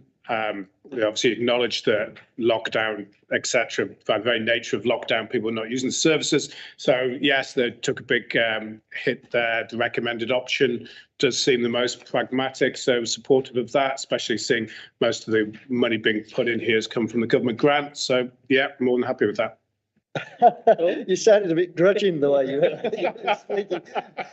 I'll note your final comments. Can we, Mariam, anything to add? No. We can agree then recommendations 2.1 through to 2.5. Is that agreed? Item 16, regulated adult social care commissioning strategy, care homes, supported living and home support sensory loss 2023 onwards. Mariam. Thank you. So this report sets out a revised commissioning strategy for the regulated adult social care sector to ensure that the council's statutory duties to meet care and support needs and have a diverse range and quality of services available for citizens under the Care Act 2014. The commissioning strategy 2023 plus builds on the 2017 commissioning strategy, and if it's approved, it will support our vision to deliver better quality care, better outcomes for citizens and a more sustainable market. And for context, the council commissions care and support on behalf of almost 13,000 service users with eligible needs each year, and the council currently contracts with over 1,100 independent care providers delivering statutory services both within and outside of Birmingham.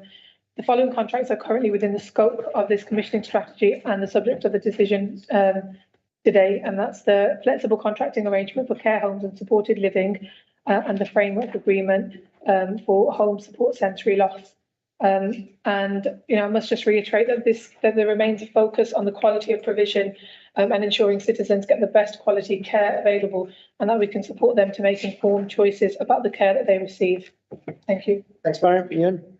Yeah, just trying to be helpful. The timescales here seem very tight. I noticed in the report it starts about talking about starting to tender on the 20th of December. We're not going to call this in, but if we did call it in, that date probably couldn't be achievable or would be very tight. And we're not going to, by the way. But I was just talking about when you're planning these things, you know, you have to allow for possibly someone may want to do something along those lines. There's no real room for scope for slippage in this timescales. You know, we heard on previous report there, the Madrid where had been really unlucky, I think was the phrase that was used. And so if you got really unlucky here, some of these timescales, you haven't got anything in there to really sort of help you out. The report seems very confident that most of the providers currently will sign up for that. Does this allow for new providers to get on board if they wanted to? Because it's quite tight for people to look at that and want to get on board. And if the current providers don't want to sign up to this, do you have scope to get new people on board? You know what I'm trying to say? It just seems you haven't given yourself much scope here. You know, thank you very much, Ian. Thank you, Marion. Yes, thank you. So firstly, thank you for being helpful and giving us the confirmation that you won't be calling this decision in. It's helpful given that there are tight timescales, and I accept that. But specifically in relation to making reference around the providers that we've currently got around 1,100, we are pretty confident that with the work that we've been doing with the providers and throughout various exercises, including the fair cost of care and things like that, we've built up a pretty good reputation, and we're confident that, you know, most, if not most, a lot of them will continue to continue through this commissioning strategy. And in relation to new providers, we're always in contact with, you know, new providers who are looking to, you know, looking for possibilities for any further commissioning opportunities available. So all of those will be, you know, kept under consideration. And I just wonder whether Graham's got anything else that you'd like to add. Thank you, Councillor Callan. I mean, all the words you've covered off pretty well. There are risks, we do recognise them, but the thing we have to bear in mind is we already have over 1,100 in scope providers who we've been working with over the last 5 years now. They're signed up to the existing contracts. So we're confident that, again, if we continue to engage with them effectively, the majority will sign up to the new contracts. And there's minimal change because we are building on a very successful exercise from 2017. At this time, we're confident that providers. Thank you very much. Can we agree then? Recommendations 2.1 through to 2.8. Is that agreed? Agreed. Thank you. Moving on then to something we've been lobbying the government for quite some time now. So I'm pleased that this report is in front of us this morning. It's application for moving traffic enforcement powers. Liz. Yes, it's a case, last but not least, I think, today, because it's very exciting for all of us, I think. And the number of council questions that we've had about whether we're going to take on moving traffic enforcement, I think is an indication that there's an interest in these powers across party in the chamber. So this report is seeking approval for us to make an application to the Department of Transport to take on power to enforce moving traffic offences, and for us to pursue that under delegation authority to myself and my 2 assistant directors. So the moving traffic offences are described in paragraph 3.3, and they are banned turns, one-way street enforcement, yellow box markings, weight restrictions, mandatory cycle and bus lanes, restricted access, school clear markings, and red routes. And it could possibly include speeding enforcement in the future. But what we're doing through this application, which has to be submitted to the Department of Transport in January, is essentially running a pilot programme. And if you've got paragraph 3.10, you'll see the 6 locations where we're going to be doing the camera enforcement of banned traffic movements. And that will cover banned left and right turns and no entry in those 6 locations. I think there's a good spread across the city centre, Erdington, Sutton, and out in Edgbaston. And we're required to do a consultation as part of the application process. That's already running and has had a lot of responses, over 200 already, which, considering the time of year, is a lot, and it's overwhelmingly in favour. So I think that's going well. And I'd like to thank the officers who've worked really hard to get this together. because we did inquire in at the DfT whether there was any flexibility with the submission date, and the answer was no. So we just had to get on with it. It's an opportunity, and I just want to stress it's a pilot at this state. If we get it, it'll be a pilot process, and we'll learn from it. I think that's all I need to say about it at the moment. Thanks very much. I have two hands on this. Let's start with John. Thank you. Can I welcome this first of all? It's good to see this. It's long overdue that the council should be able to do this. I've got some questions around it, which you can perhaps help with. But first of all, the income from it, it's going to come back. Is it going to come back into the council, and is it going to be ring fenced to enable the development of the programme? As you said, at the moment it's six pilot sites, and I just wondered about their selection as well. There's a close look at them. There's 2 sites in Sutton Coldfield which are no entries, so they didn't seem very diverse. I know you said they were around the city, but actually they didn't seem very diverse to me. And my colleagues had easily thought of more challenging sites where enforcement is really needed. But you say it's a pilot, so presumably any idea what the timescale for it to move on from being a pilot and to be happening citywide and tackling the problem spots around the city, of which there are obviously very many.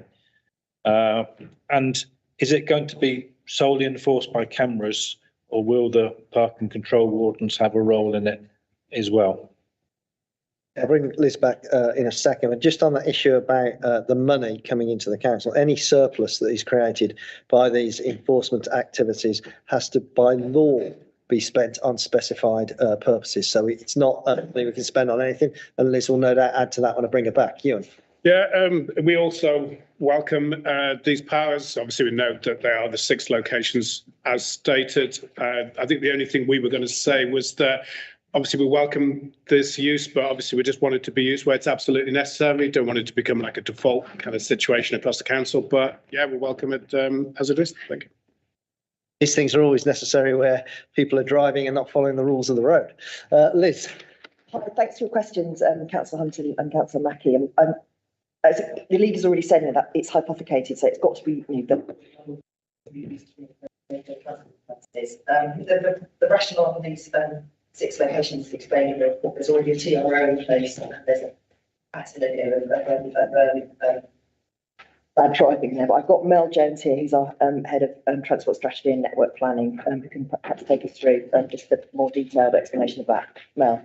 So the sites were selected on the basis of those where the traffic regulation orders were already in a position to be enforced, but there's some quite strict rules around qualifying for camera enforcement. So we have to demonstrate that if there is a problem, and that has to be quantified. So there has to be some evidence, which we've got for all of these locations, that show that there is a history of non-compliance. And a reason why that's a problem. So some evidence that shows that contributes to traffic congestion or road safety problems. But another critical factor, and this is very similar to where camera enforcement is used for speeding, you have to demonstrate that you've thought of everything else first. So if it can be done with physical measures or modifications, you have to demonstrate that this is a sort of point of last resort to bring forward camera enforcement, not just putting it up because it's the easy option.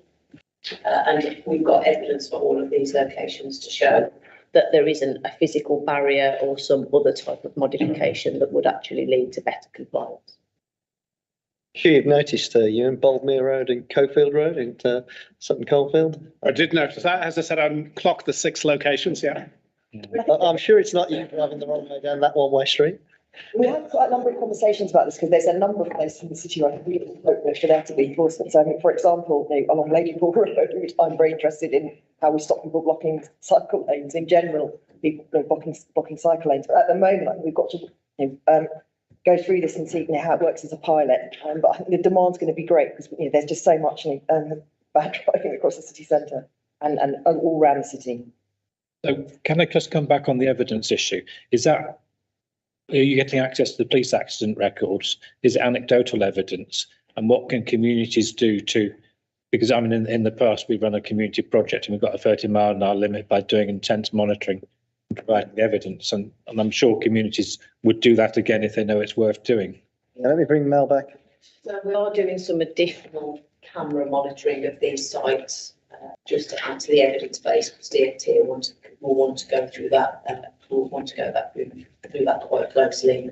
Obviously, we've got the collision database that we use to inform our road safety programme. Of course, that only records injury accidents.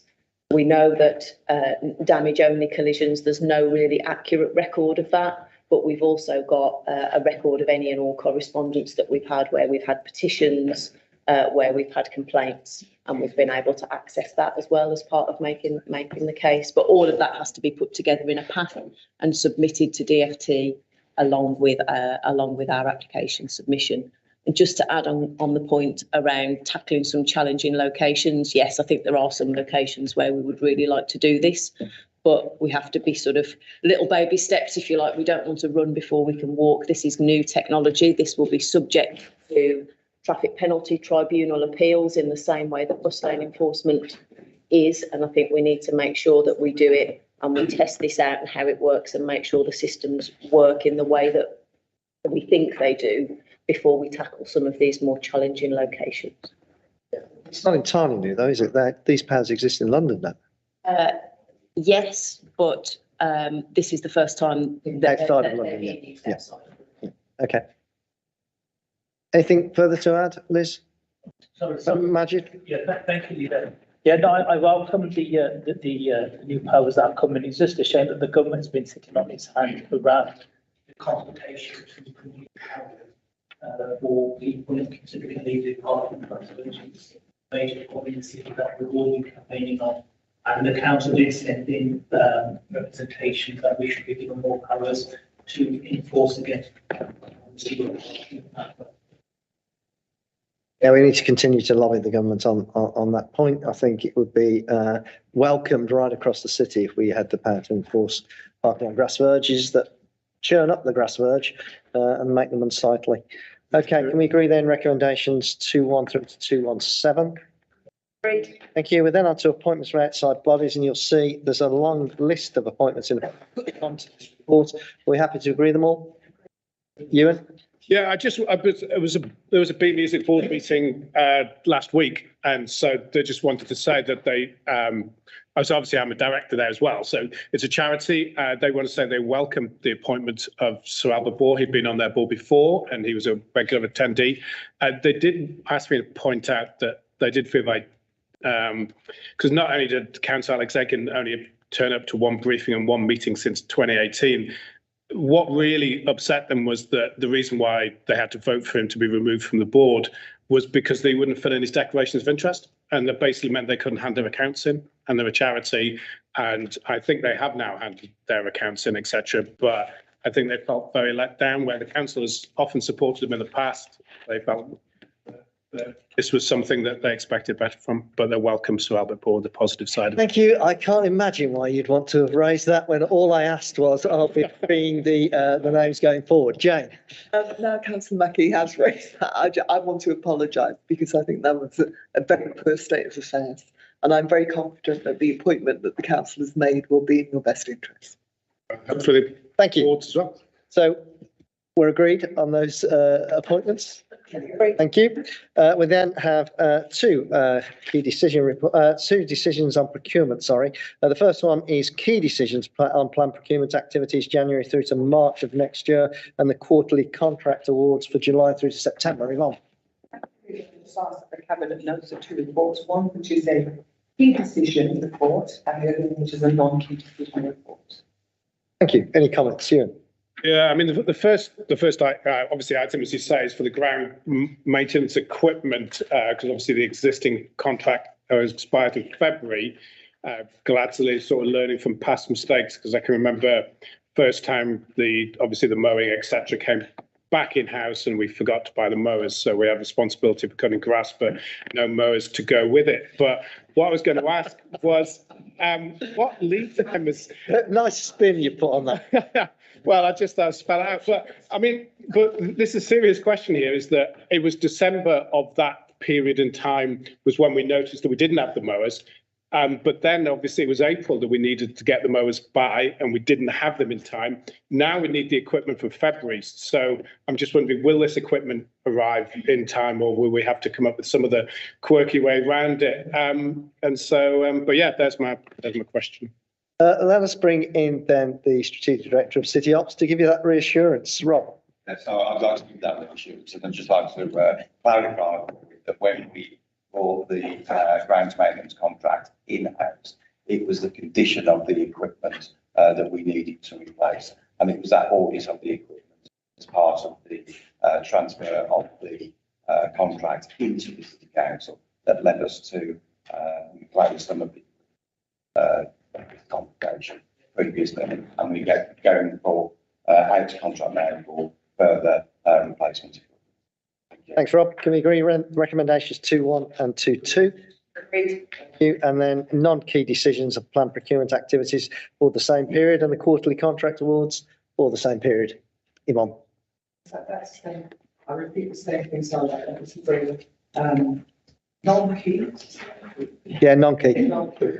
I asked that the cabinet, I noticed the action taken by our chief officers on the delegated in accordance with the constitution. Thank you very much. No comments on this, then can we agree recommendations 2.1 and 2.2? That takes us through to other urgent business. There are two items listed on the agenda. First of all, use of household support fund. Karen. Thank you, Nick, and thank you for agreeing to take this as an urgent item. As you can see from the urgency around this is the need to get some of this money out to schools. 318 schools and nurseries targeted through the appropriate data to be able to support their pupils as quickly as possible. And for that reason, it's also for urgent implementation. The wider aspects of the allocations are set out in the report, including 5.1 million to the Children's Trust, need to establish a contract with the Post Office to deliver the cash vouchers,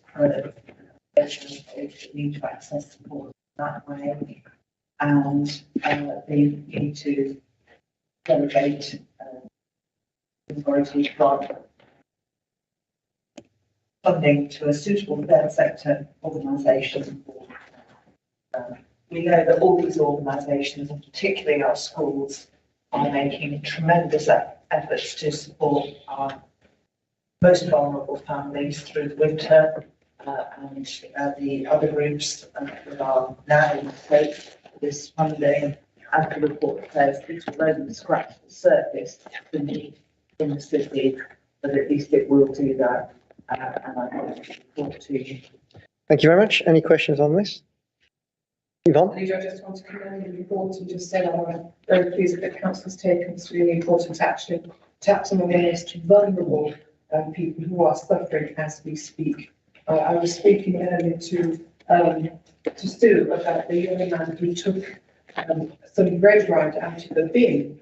And I spoke to him and I said, why did you take the red rind out of the sandwich that was in the bin? He said it was in a plastic bag. But I just thought this is the kind of deprivation that our people are most vulnerable youngsters are facing. So I'm really welcome this report. Thank you. If there's no further comments, then can we agree recommendations 2.1 through to 2.1.6? Agreed. Final item listed is domestic abuse, homelessness prevention waiver. I'm going to defer that report through to January. I do, however, have one other item of urgent business. As I said at the very beginning, this is the last cabinet meeting for Rob James, who retires at the end of this month. You're all probably aware, Rob joined Birmingham City Council at a very, very young age and has served the council for some 49 years. I first met Rob, must be about 20 years ago now, when he became the district director for Hodge Hill. I have to say, I very, very quickly formed a really, really positive working relationship with Rob. And I have to say, Rob, throughout that period, I've always valued your advice and your guidance. You always give excellent advice, or have done to me throughout that period of 20 years. And I know that your service, your dedication to both the council and to the people of Birmingham has not gone unnoticed. And I know you've arranged a leaving do for next week, where more fulsome tributes will no doubt. Next week, Thursday. Thursday of this week, sorry. Even sooner than I thought. I may have been thinking about the time it took to recover. There will be no doubt more fulsome tributes paid to you on that occasion, but I didn't want to let this opportunity pass by without noting your service and the excellence of that service throughout what has been a very, very long period of time. Your dedication to this city is appreciated by not only all the members of the council, but people throughout the city as well. Ewan. Yeah, I'd like to echo all of that, if I may, please. I first came into contact with Birmingham City Council in the early 90s. The John Major government had changed some of the tax laws, so there was an awful lot of social housing being built by Birmingham City Council. Wimpy Homes were doing it, and that was where my involvement came in there. And obviously, when I talk about things like that, Rob James's corporate knowledge is such that he remembers all that scenarios. When I could bring that up in committee, when everyone else was blank looks around the table, there was Rob nodding away, and he could expand on what I was saying. And I think that's going to be a massive loss, to this city, because you have that joined up thinking taking us all the way through. You can see what's worked, what hasn't worked before, and what can be expanded upon. And I just want to say, well, I hope you have a great time in retirement, and we'll really miss you. Thank you so much for everything you've done. May I echo those comments and wish Rob all the best for your retirement. Thank you for 49 years of service. Were you one of those officers who was appointed by a committee when you were 16? I've heard those stories of the old style council. Well, you're leaving, Rob, with the thanks of the City Council. Do you want to say a few words? Well, it's probably not appropriate for me to make a very long speech, I believe, but I'd just like to say thank you for those kind words from elected members. It's been an absolute pleasure to work for this organisation for so long.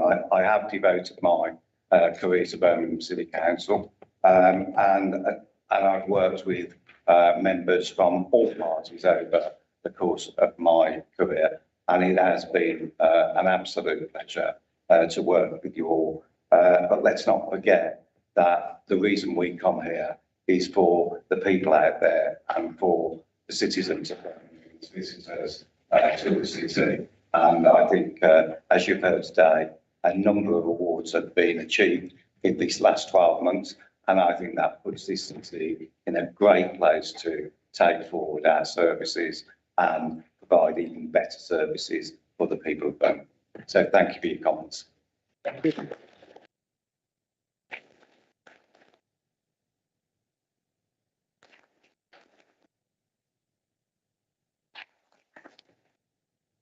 you want to have any other items of urgent business? In which case, this is the last Cabinet meeting of the calendar year. So can I wish all of you a very happy Christmas. We'll reconvene, obviously, in the new year, but I thank each and every one of you for everything that you've done over the past 12 months. The City Council, as I said earlier, is moving forward now with quite some pace in the right direction. And I think when we reflect upon 2022, which has been a very, very significant year in the history of both the council and the city of Birmingham, we can look forward to similar occasions coming in the future. Thank you all very much.